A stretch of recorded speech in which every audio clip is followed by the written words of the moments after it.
They say you can't mix business with pleasure, but what if your art is your pleasure? Let's talk about thriving in both worlds without the compromise. Hey friends, welcome back to Cozy with Calinnah, where I dive into my journey as an independent artist, the highs, the lows, and everything in between. Don't forget to subscribe and watch a new episode every Thursday. Let's talk about one of my most recent shows at Alex's Bar. I was scheduled to perform the second week of January, which meant that I had to prepare for my show during holiday season. Now, holiday season, we all know, includes Christmas time and also New Year's. So this was a very hectic time for everybody. And normally I have backup dancers, a live band, a media team, glam team, and styling team. And that's a lot of people to manage. So I realized that I had to really have good time management in order for me to balance it all, not only my art, but my life. One of the tips that I learned is to communicate your boundaries. Now, everybody is pretty busy, I'm sure, during the holiday season. So this requires for you to have a little bit more of sacrifice on your end, because you're going to have to understand that you can't make every show or every birthday party, and you're going to have to be a little bit more selective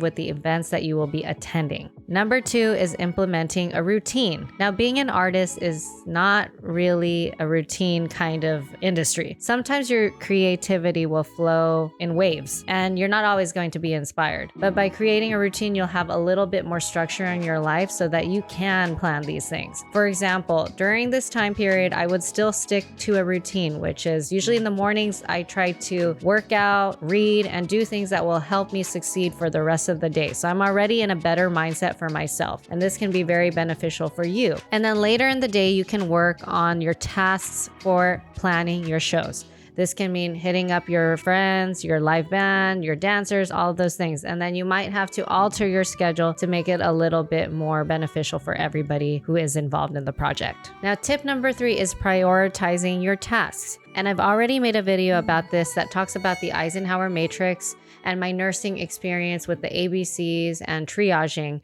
to kind of identify what is your highest priority for your project. So the question is, can you balance art and life? And the answer is yes. If you use these 3 tips, this will definitely help in figuring out what can better suit your schedule and other people's schedules when you are planning projects. If you found this helpful, please send this to an artist who is struggling day to day with their tasks or planning projects. And I would love to hear if this worked out for you in the comments below. As always, don't forget to like, subscribe, and hit that notification bell, and I will see you on the next episode.